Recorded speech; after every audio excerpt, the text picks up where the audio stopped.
Write your log line, because if you can't describe your story, and I would do this before you start writing, if you can't describe your story in 1 or 2 clear sentences, succinct, then you don't understand your story. Honestly, you don't. And a lot of people have trouble, like I get another question, like I'm having trouble with my log line. I'm like, that's because you don't know what your story's about. And if you don't know what your story is about, there's no way your reader is going to know what your story is about. There's just no way. You're listening to Screenwriters Need to Hear This with Michael Jamin.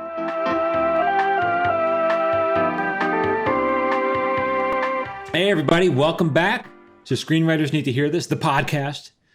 Today, Phil, what we're talking about is, the question is, should I hire a script reader? Absolutely. Every time. Every time, no matter how much they ask. And a podcast. Yeah, just pay somebody.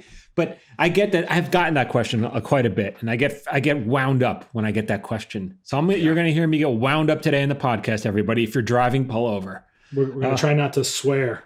Yeah, so I did last time. I'm trying to keep this clean, and yet I cursed last time. So someone left me that question. I think it was a woman. She said, I heard from a script reader in the business that my story should have a happy ending. And then I freaked out. And then, first of all, there are no script readers in the business. End of discussion. If they were in the business, they wouldn't be script readers. They would be writing in the business. They would not be working on some website, making $18 an hour, reading screenplays. Like, put a gun to my head. That sounds like the worst thing I could possibly do. Or $300 to $500 per script they review. Is that what they tell? Is that some sites? Yeah. A decade ago, when I was on Twitter and prior to Instagram and all this other stuff happened, I was getting hit up on Twitter by script readers and script doctors when I started posting screenwriting things. Like, if you could find someone retired from the business who did it for years and years, and now that's just the way they make a couple extra bucks on the side and just to stay busy, then hire that person as a script reader. But if you were to do through some kind of service, and who's reading these scripts and who are they giving you notes? Well, how are they at all qualified? Well, the person running the company says that they passed a test. What do you mean what kind of test did they pass? They're not in the business. These are people who are aspiring to be in the business. They're just maybe a step above you. And I understand you may live, like in Timbuktu, and you're like, well, I couldn't be further away from Hollywood than anyone in the world. And that this person, at least they live in Hollywood, they must know more than me. I'm like, all right, maybe they know a tiny bit more, but it doesn't mean they're qualified to give you any kind of notes. I have some insights into the back end of this. So I have friends who I went to film school with who have degrees in film, bachelor's degrees, who work in this industry right now. And I'm not going to name any names because they're good people. We don't get sued. They absolutely want to be in the industry, and they're working, and they're very talented storytellers themselves. I think that from sitting in classes with them, they were definitely the cream of the crop from my film school. Mm-hmm. But at the same time, they got hired because they had bachelor's degrees in film, with one with an emphasis on storytelling. And then he got his other friend hired. And I can tell you the process they're using because I've talked to them. Mm-hmm. Their whole metric for giving you notes and walking you through things is basically taking Blake Snyder's Save the Cat and using that story structure to tell you how to write your script, which begs a question to me. Why wouldn't you just buy the book that everyone tells you to read anyway and apply that process when you start writing? Right. Okay. I haven't even read that book, so I wouldn't even know if it's any good or not. $14. It costs you $14 on Amazon right now, and you get all of the value you get from hiring a script reader. Right. Okay. So there it is. Like one thing we talk about, because obviously we know I have a screenwriting course, and my opinion on it is like we put together a notes checklist at the end. So it's like, hey, so you can read your own stuff, and so that you can know whether you've addressed all these things which are so critical. These are notes that I get all the time when I'm turning in. Well, I don't get them so much anymore because I kind of address them preemptively. But these are notes you'll get from the studio executive or notes you'll get from a showrunner, because this is what the person knows what to expect in a script. And so it's really not too hard if you're trained, to give yourself your own notes. And some notes might be like okay, so here would be a valid note when I'm turning in a draft or if I'm to somebody. A valid note would be like, I don't understand what you're going for here, and like, oh, okay, I can make that more clear. Maybe I didn't make that clear enough. but like you can get that note from anybody, really. What are you going for here? But sometimes people give notes. These notes, like this woman, she said the note she got was, I heard from a scriptwriter in the business that my story should have a happy ending. Well, that's not a valid note. Like, what do you mean your story should have a happy? Like on the Disney Channel, maybe it should have a happy ending, but you don't have to have a happy ending anywhere else. Only if your story requires it. Only if you want it to have a happy. Like, what kind of terrible note is that? That it should have a happy ending? Why? It sounds like they read some of the blogs and forums I was reading, again, 2010, 11, 12, that said American markets don't like happy endings, and so you should, or don't like sad endings or tragedies, so you should watch them. And I'm like, some of my favorite movies end in a way where you're like, what just happened? Because they blow your mind. Yeah, right. Like, and I would say, I'm not even a horror fan, but just look at the Saw franchise. There's like 7 of those films, and they all deal in the world of things are not ending in a good way for these people.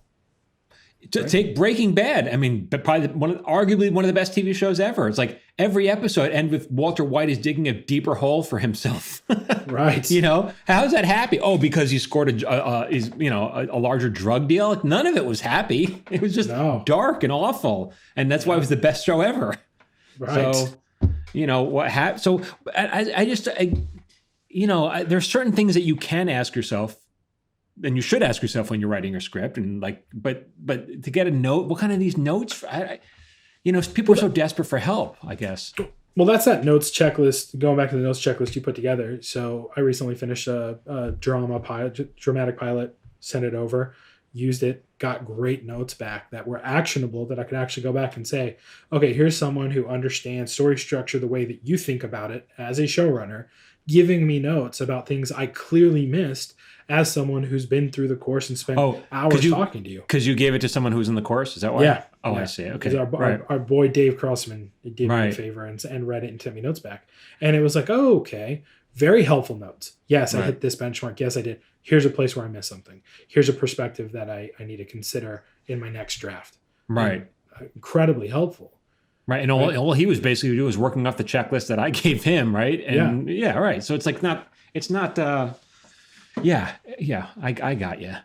So what fires you up about this? I mean, you said it upsets you. It upsets me that there's so many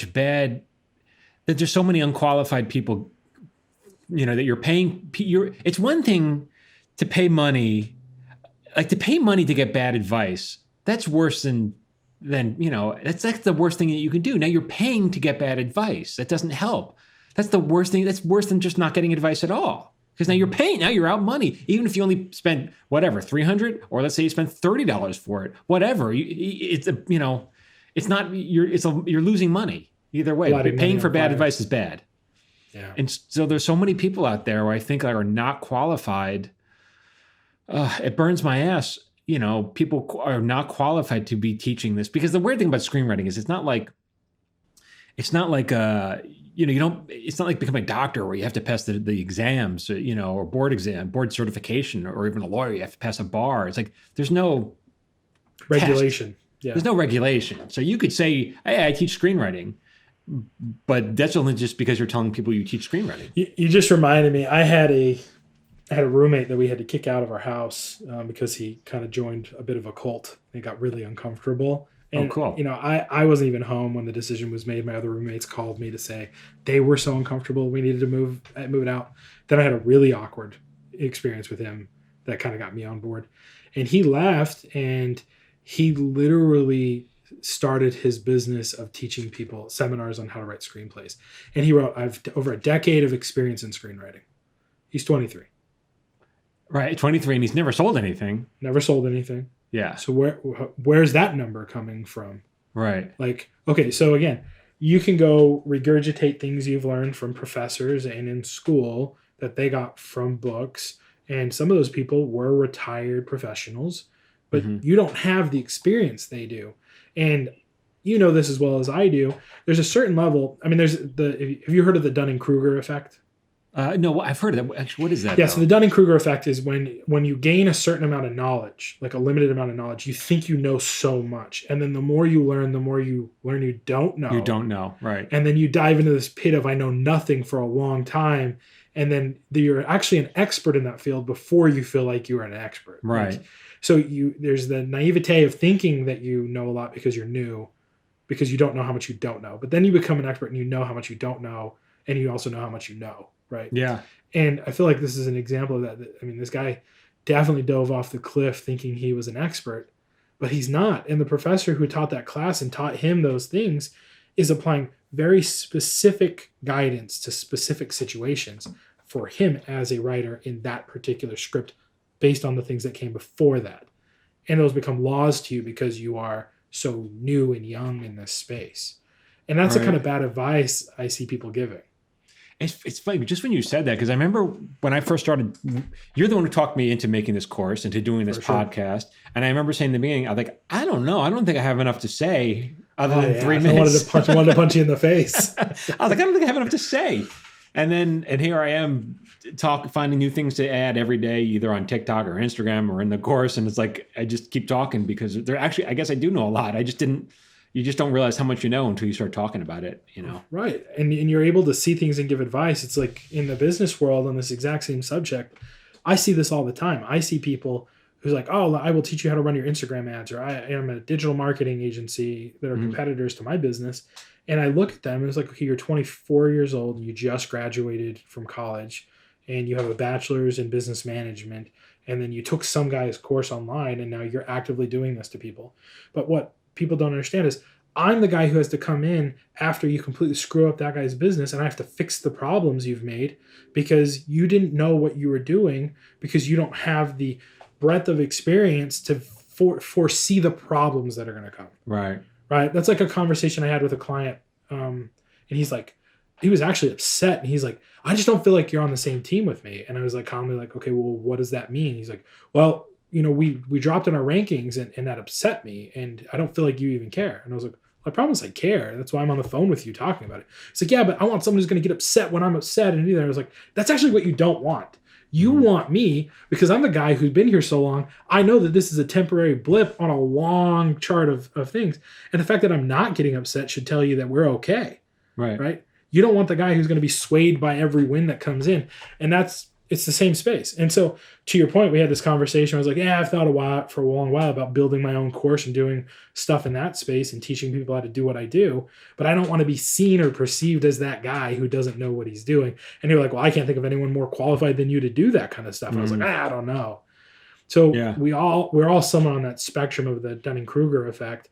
And I think the problem is, and you have a note here, we fall for these things because they know more than you do, but not enough. They don't know enough to be advising. Hi guys, Michael Jamin here. I wanted to take a break from talking and talk just a little bit more.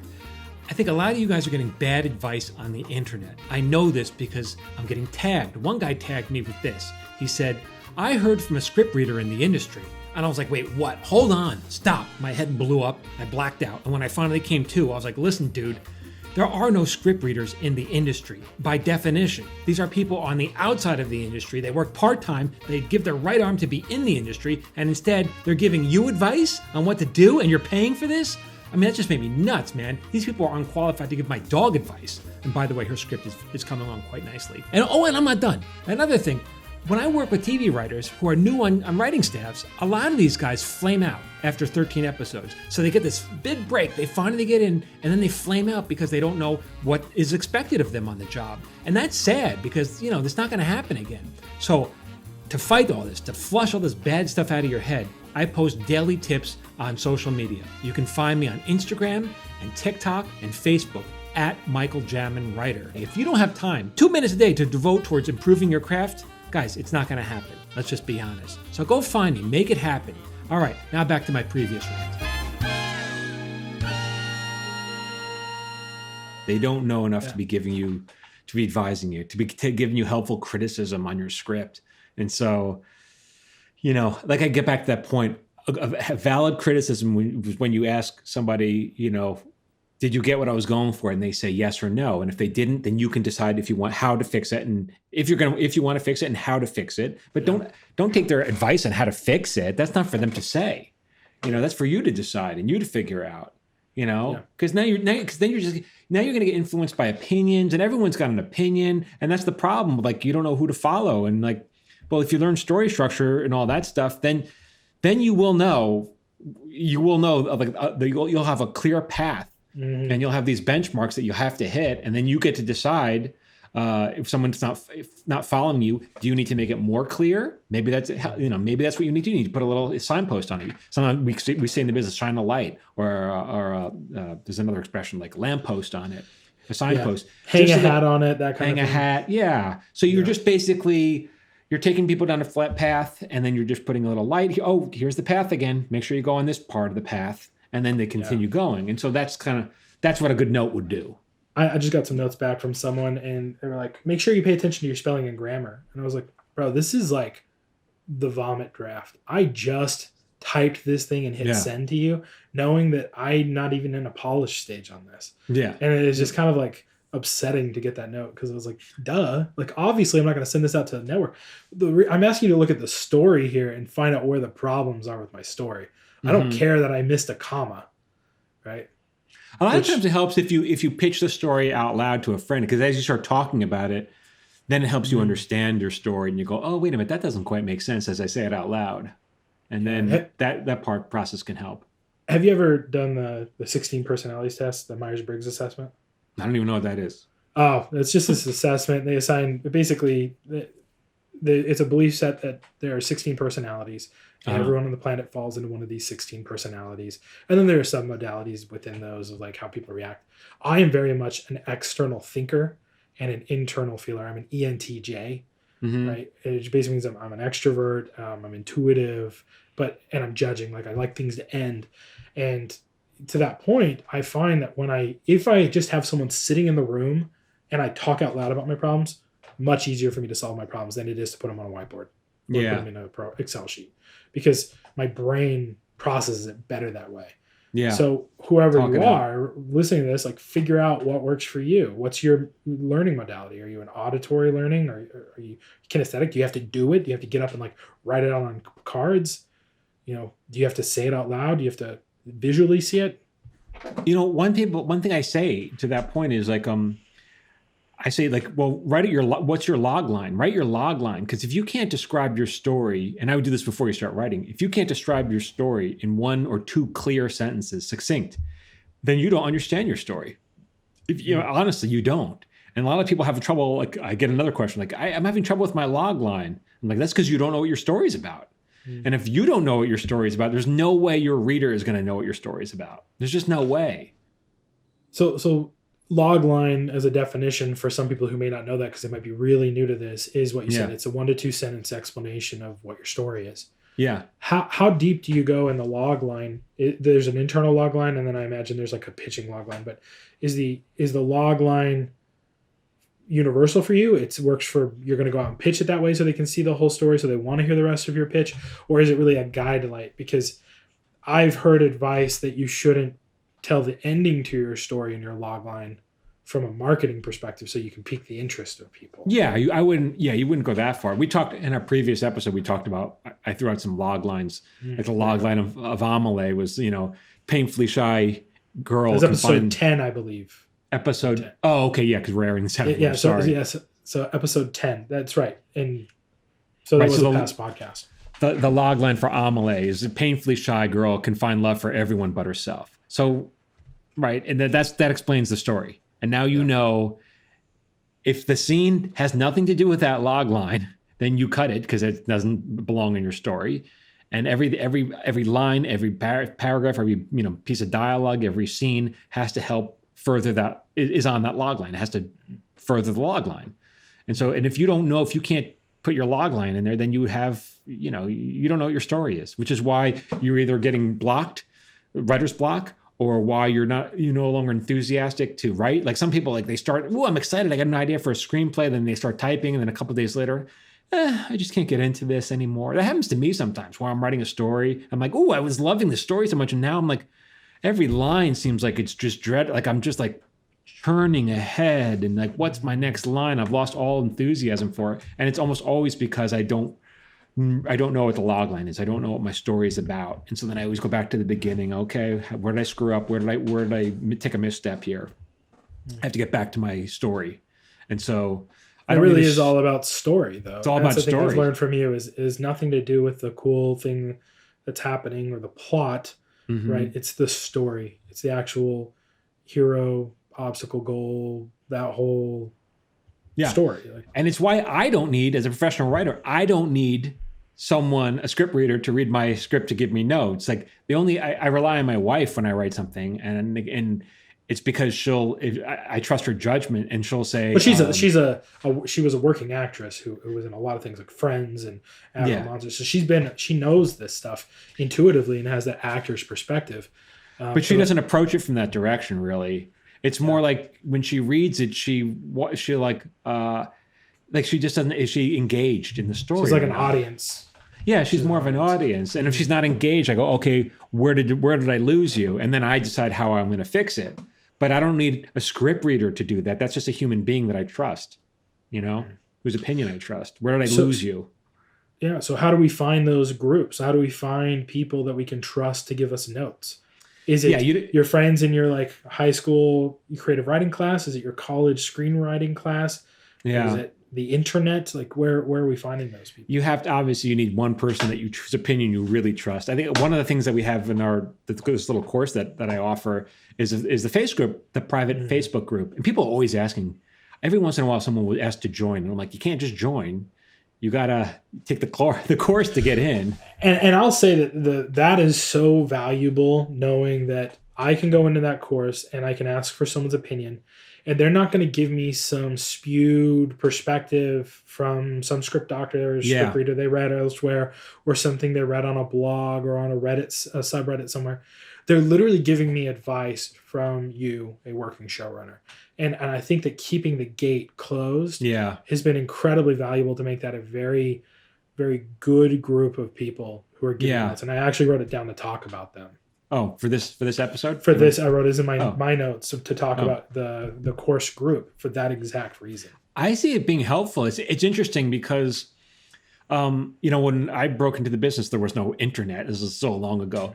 And but I got into, my partner and I were accepted to the Warner Brothers Writers Workshop, and I don't know how helpful it was, but we did make friends with other writers who were in that group, and we've since risen up. Some of us did, and some of us didn't, but many of us did, and we remain friends, and we can constantly help each other out. And I'll hire you, and you'll hire me, that kind of thing. And so this is kind of what's going on in our little Facebook group. Is like people like, the rising tide raises all boats, and all these people are kind of on the same wavelength for how to approach story. And it hasn't happened yet because the group is still kind of young, but I suspect that many of these relationships formed will turn into professional relationships in a couple of years.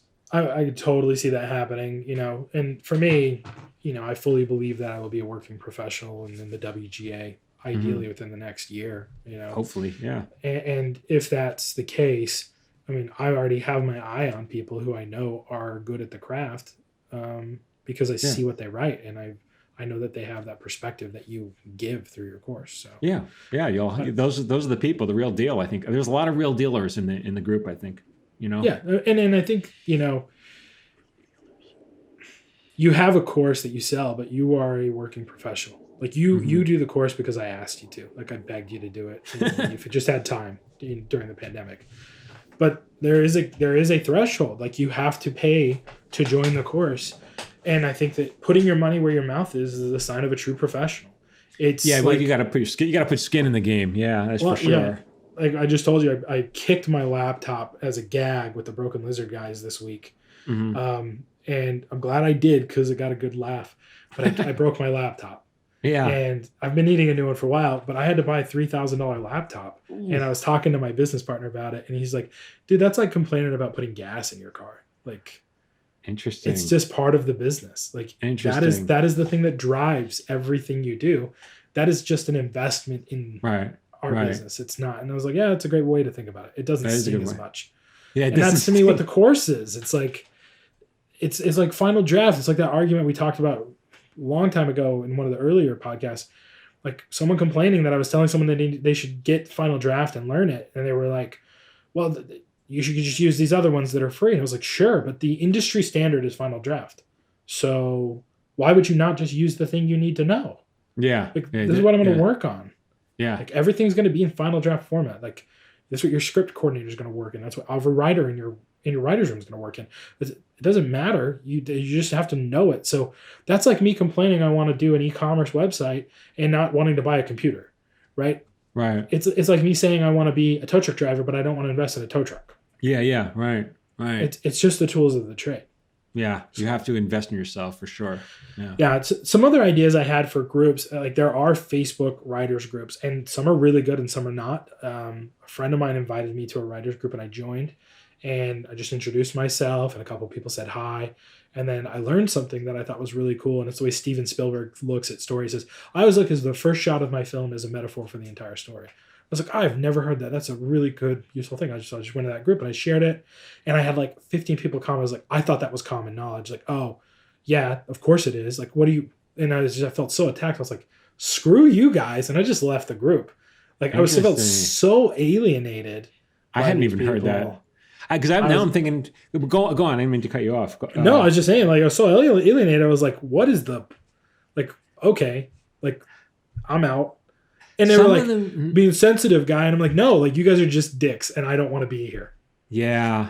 There's a lot of, the internet's a mean place. That's another thing. The internet's a mean place. I don't feel like any of that's going on in our little private little Facebook group. I don't think anybody's being mean. I haven't seen anything. And I think, again, it's because you're keeping out the trolls because there's a price, there's a gate keeping people out. Yeah, there's a gate. It's easy to, again, it goes back to that saying we talk about in the business world, like 2 ways to have the tallest building. Build the tallest building or tear down every other building. Yeah. And a lot of people would rather just go around Godzillaing the town than put in the time and effort and energy to build a strong foundation and build a skyscraper. Yeah, that's interesting. We're going to talk more. I know we're going to talk a little more about that in a different podcast. It's kind of like your social media footprint and that, but so that's kind of a good thing to kind of mention in that one as well. When we talk more about that. Sounds good. Yeah. Cool. I think it's a lot of stuff there. You got anything else?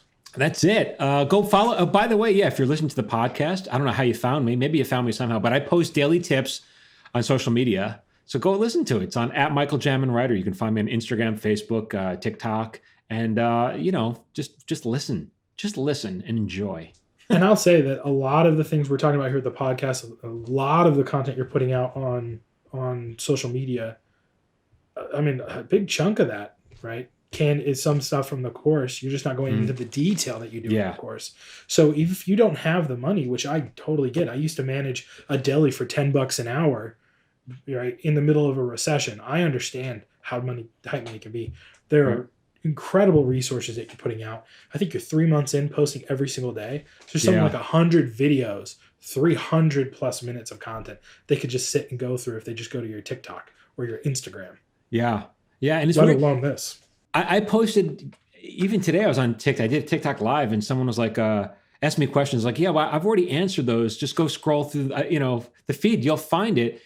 And it's not like I was trying to be a jerk and I wasn't trying to answer their question. I just felt like, I'm curious as to how much new content I can do every day without repeating myself. Like just out of my own curiosity, can I come up with new stuff to say? Because I could easily start repeating it, but I don't know. It's right, but that's the value of what you're putting out there, though.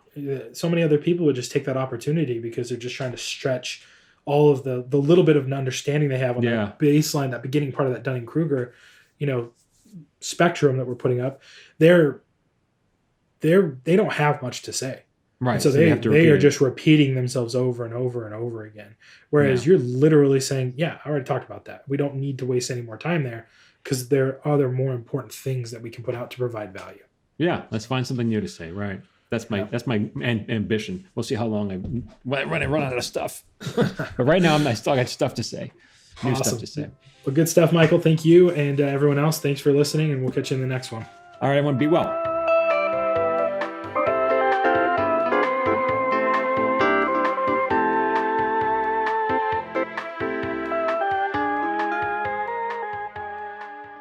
This has been an episode of Screenwriters Need to Hear This with Michael Jamin and Phil Hudson. If you'd like to support this podcast, please consider subscribing, leaving a review, and sharing this podcast with someone who needs to hear today's subject. If you're looking to support yourself, I'd encourage you to consider investing in Michael's screenwriting course at michaeljamin.com/course. I've known Michael for over a decade, and in the past 7 years, I've begged him to put something together. During the global COVID-19 pandemic, Michael had time, and I have to say, I wish I'd had this course 10 years ago. As someone who's personally invested in most online courses, earned a bachelor's degree, and actively studied screenwriting for over a decade, this course has been more valuable to me than most of the effort I've put in because it focuses on something no one else teaches: story. In his course, Michael pulls back the curtain and shows you exactly what the pros do in a writer's room, and that knowledge has made all the difference for me, and I know it will for you too. You can find more information at michaeljamin.com/course. For free daily screenwriting tips, follow Michael on Instagram, Facebook, and TikTok at michaeljaminwriter. You can follow me on Instagram, Facebook, and TikTok at Phil A. Hudson. This episode was produced by Phil Hudson and edited by Dallas Crane. Until next time, keep writing.